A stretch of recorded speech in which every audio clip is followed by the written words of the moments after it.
What company are you from? My name is Greg James, and I own a video production company by the name of JamesMedia. I started doing video when I was in, I would say, 8th grade. And in 9th grade, my mom bought a computer for the house. It was a Macintosh 6500 computer, and I had a little camcorder. And you guys don't know what VHS tapes are. Oh, I know. Yeah. Okay. Yep. So I would take my camera and put it into the VHS. I take my Walkman or my CD player and I plug that into the audio, and I would fuse those items together to create videos. Like I set up a plant in the bathroom downstairs, restroom downstairs. I put a camera on it and I let the flowers open up. So every day, like I can speed up the video so I can see a little bit of the movement of the flower. So that's kind of how I got interested in the video. My mom bought me a video camera and they bought a computer for the house, and I just kind of started going from there. This is my family. Makai, this is my son Makai, my daughter Nia, my wife Nakia, and that's a picture of us at our church. This is me many years ago, kind of just holding a camera. I've got a lot of equipment. Me and a friend holding, again, more equipment. It's called a Steadicam. This is a piece of equipment that allows you to steadily hold your camera while you get shots. It's a whole vest situation. I had a studio at one point. I built this. This is just an empty room. It was about this size. And just by buying pieces of equipment and furniture and taking all my equipment in, I built a studio. So I've had a studio before. I don't need a studio now because I just kind of go on location. This is a camera rig. We call it a rig because it has a whole bunch of pieces of equipment to it. There's a handle piece, a camera, and a long lens. I bought this for myself for Christmas many years ago.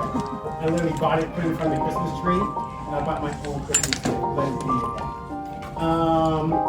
And so, like I said, I worked for a lot of different production companies. So at this event, I was running graphics. I had 1, 2, 3, 4, 5 computers that I was responsible for. And I was just running, a primary graphics and a backup graphics, a primary video machine and a backup video machine, and then probably something else.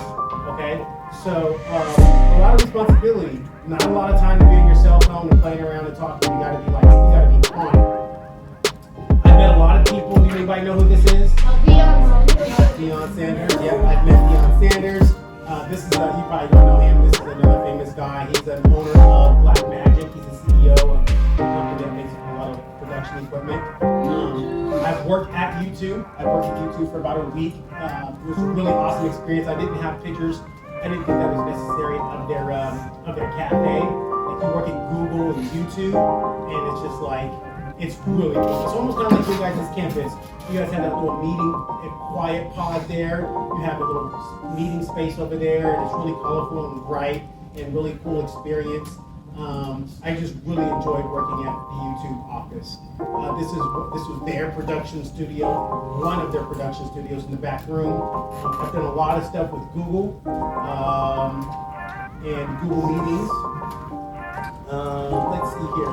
I really love to teach. I really love to teach people how to run audio and how to run video, networking and information technology. So whenever I'm out in the field, I always find myself you guys know what an OG is? You know the original old guy. So I kind of just find myself teaching people. As I own my own production company and I work freelance for a ton of other production companies, I am the full-time director of media at my church. And this is my church office. Okay, and this is one of my volunteers. And we have a couple of TVs on the wall, so we call these our multi-viewers, so we can see what all the images are. As you guys see, I love computers, so I've got a computer, and 2 more computers over here, and some iPads, so I can control everything. And here's one of my young volunteers. I think he's in the 4th grade, 5th grade. So I love, again, teaching them. This is me working kind of by myself. I guess somebody took a picture of me. A young guy working this audio board in my church. And again, you're going to see all young people working this because I love teaching the young kids. This is a studio that we put upstairs because my office is so small. And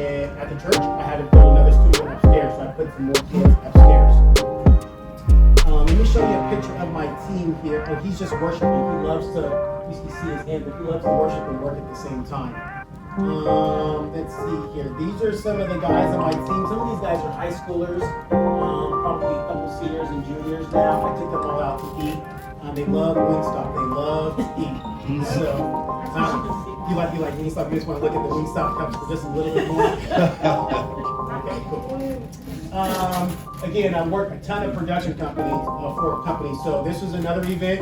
Again, I love computers, so we can count 1, 2, 3, 4, 5 computers and a video switcher. So at this event, I was actually operating the remote control cameras and switching the content for the event. There's one of my volunteers, my longest volunteer. She really loves the audio. They're all the younger kids. This guy right here, he's a comedian. He loves comedy.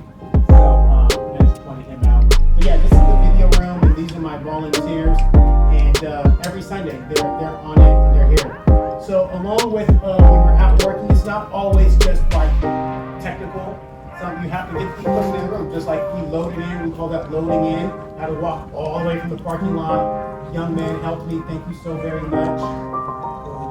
Helped me load in. So sometimes the cases are big and it's a lot of stuff, a lot of equipment. And so I think just through here, I'm gonna have a couple pictures. So when I'm out in the field working, I'll set up large projectors. You can see the large screens over here. The projectors are probably either on the floor or behind the screen, which we call rear projection. You can see that there's 1, 2, 3, 4, 5 monitors up there showing information. Some lighting, there's some lighting, up lighting coming, the purple up lighting. And then over here you see two speakers here, and you see 2 speakers here. So this is what like the event would call for. We'll come in, we'll push in all these cases, and then we'll just start working, setting up the screen, setting up all the equipment that's necessary for the event. This picture is just representing just, I used to shoot some video for the Cancer Society of Sacramento. And so these young children would have cancer when they were very small. And so their parents would come in and give their stories about them having cancer, and I would produce those testimonials and play them at their event at the end of the year. Again, just more pictures of events that I've worked at and sets that I've built over the years. We had a big concert at the church, and we set up some lights and some cameras and a backdrop set, and then just produce some lighting. So let's just look at this for just a few seconds. This is a microphone here, and we have a backlight. This is a backlight providing lighting on the back of her. We should have 2 lights. We call a key and a field light. What the key light is like the primary light that's providing light to the person's face, and then your field light is a light that's kind of like filling the shadows, right? So the person doesn't just look very dark on one side. Question.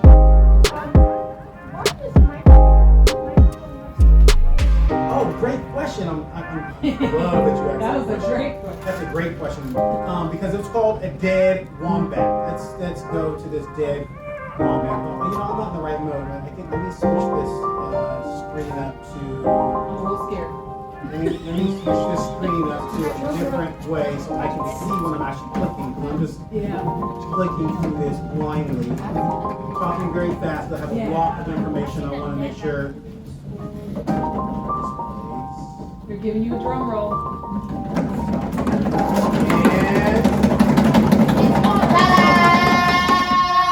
Okay, so what you seen was called it's a microphone inside of here, but this is called a dead wombat. Okay? And this is what a dead wombat is. Right? It's like, what does this look like? It looks like some kind of rodent.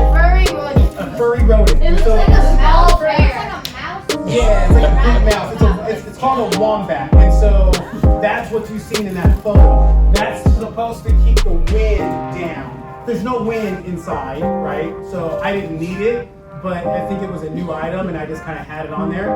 But I'm very glad you said that, because one time I was doing some production outside, and you can see my cameras are really far away because I was trying to like zoom in and get her like the background out of focus. And so if you look right here, you can see this big old like blanket. Well, if I scoot in a little closer, that's my dead wombat for the day, right? So the lesson in this photo is sometimes we just have to use Troubleshooting. what we have, right? The wind was blowing like crazy, and there was nothing I could do, and I couldn't find my dead wombat. I think I lost it actually, and then I had to buy it. So I found a furry blanket that I had actually in my studio on the floor, and I just wrapped it around my microphone. And she's looking at it like, I can't believe this. But it turned out like awesome. I wish I actually had that video. I wish I would have downloaded that video because that was a really cool video, and it really ended up sounding really good. Again, here's another video that I shot for this little boy had cancer, and then he got some treatment from the Lymphoma and Leukemia Society of Sacramento, and they just shared their story, and it was a fundraiser event. This is again still part of their event, but this is an outdoor event where they were actually raising money. I shot video for LLS for 10 years. So I'm really excited to have been able to have the opportunity to work with him. I traveled all over the United States: Atlanta, DC, Virginia, Canada, like Texas. That's not the United States, but I have not been to Wyoming, but I have been to the state that where Bill Clinton was from, Arkansas. I have been to Arkansas. That's Arkansas. I have been to New York like 3 times. Seattle once. Tennessee, no. Miami twice. California. Every day.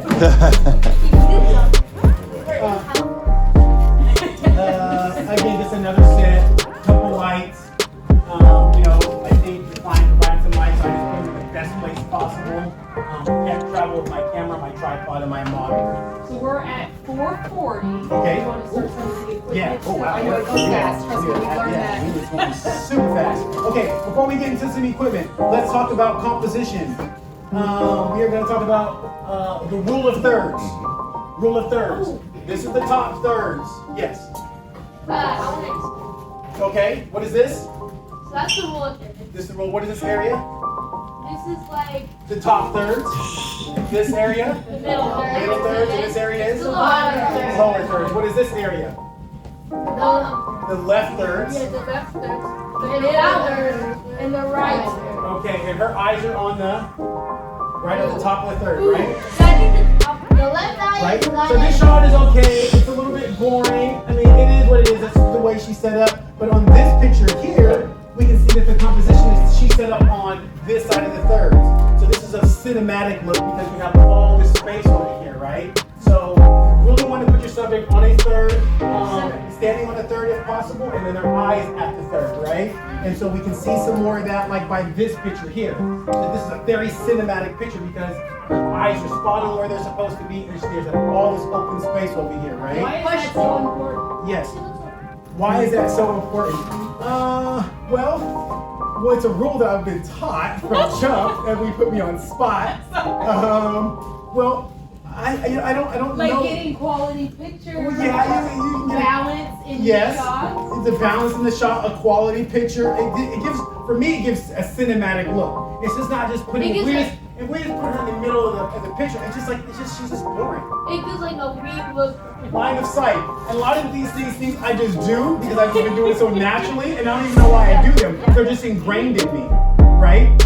So as you guys go home and watch TV, like you're gonna see these things. You're gonna be like, oh, I know why they do that. Because it's line of sight. Because it's rule of thirds. Because it's nose room or look room, right? We want to make sure that this guy is sitting back here, so he has room to look into the frame.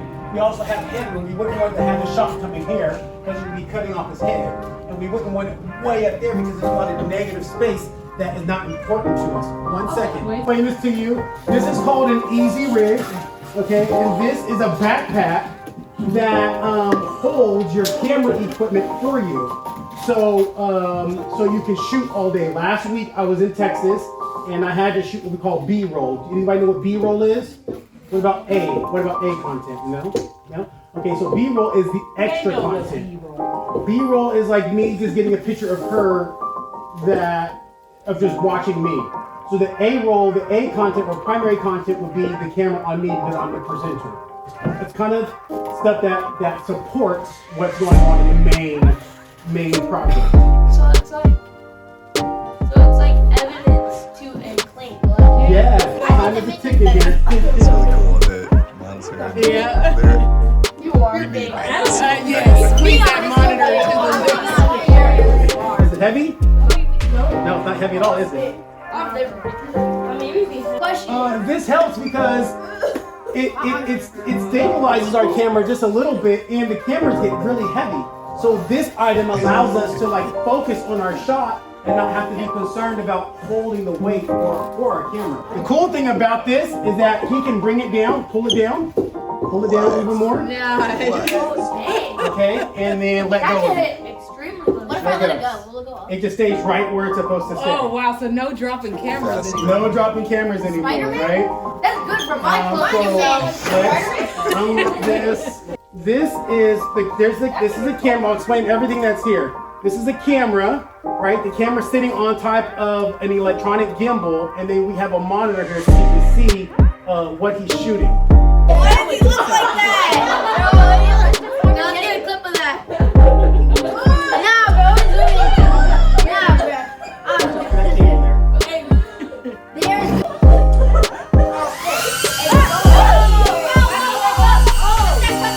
Have a seat, relax, sit down. Demand. Anybody flying? Oh. Oh, you know, don't let him. I don't like it. It's his shirt, but still.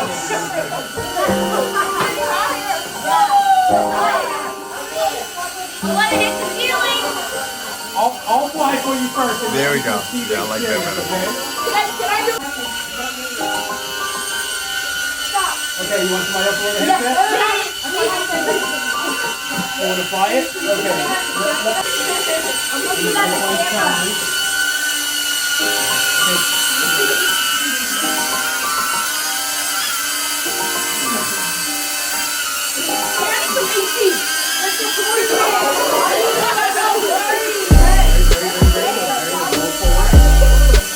Okay, That was so amazing. Tell me something we learned today. Being safe, yeah, safety first, You yeah. are the Boogity boogity, some of the best equipment that or will turn out boogity boogity, but we have to build up to that. So right, Oh, yeah, that's so we what- all have cell phones, and that's some of the best equipment. Like our cell phones shoot 4K at 60 frames a second, right? And you can slow that down to slow motion. So as long as you know how to like frame your shot with your camera, like you can make. There's movies that are made on iPhones. Yeah. So we always plan it out. You know, we'll have shot lists. We'll have an idea of what we want to do before we show up, right? So we have a game plan of how we're going to get this done.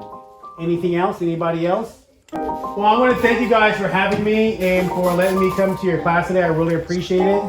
Whenever I can come back, I would definitely love to come back and hang out with you guys and help you in any kind of way, for sure. Yeah, I love teaching you guys. I actually brought something for you all. Let me make sure I brought it. I just don't know where I put it. if you find them, we can give them to them on Thursday. For sure, okay. Oh, here they are right here. Aha. Awesome. Thank you. I love.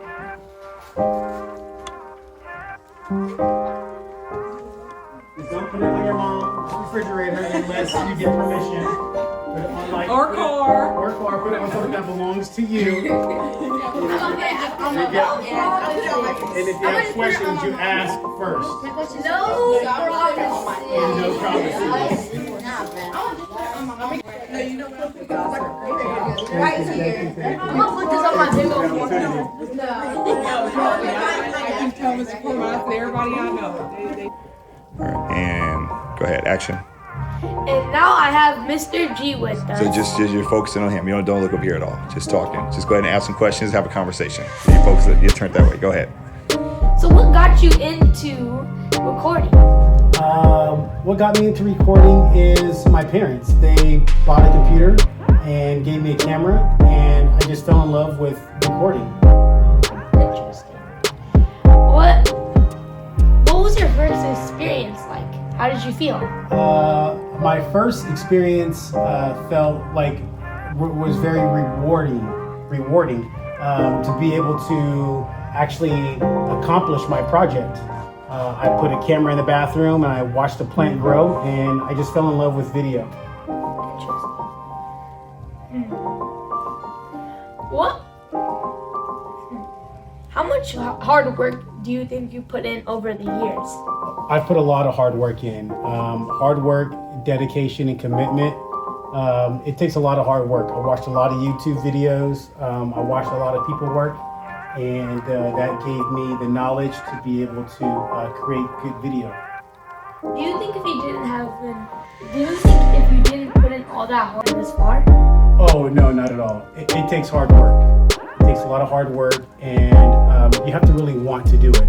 What were one of your greatest challenges? Oh, that's a great question. One of my greatest challenges was, at first I didn't have like some of the best equipment, and my video didn't look like the clearest or the cleanest. And so I've always said like, oh man, I can't wait until I have really good equipment so my content will look good. So I think one of my challenges were just being patient, because it just takes time to grow. Was there any companies that helped you? And Brentwood Video. These are some companies that kind of took me underneath their wing while I was young, and they taught me the do's and don'ts of production, and I just stayed true to what they taught me, and it's worked out really well. How many friends have you made over this decision Hundreds throughout of these friends. years? Hundreds of friends. I have friends in other states that I've worked with. You know, one thing that I pride myself on is I get along with all of my counterparts. So, you know, whether I'm in DC or California or, you know, Atlanta, I've made friends, and I really enjoy the part of making friends and traveling and meeting new people. I think with staying committed to what you're doing, putting in the time, and positioning yourself properly, yeah, you can definitely grow and meet a lot of businesses. Interesting. How did your experience at Fortune Media help you?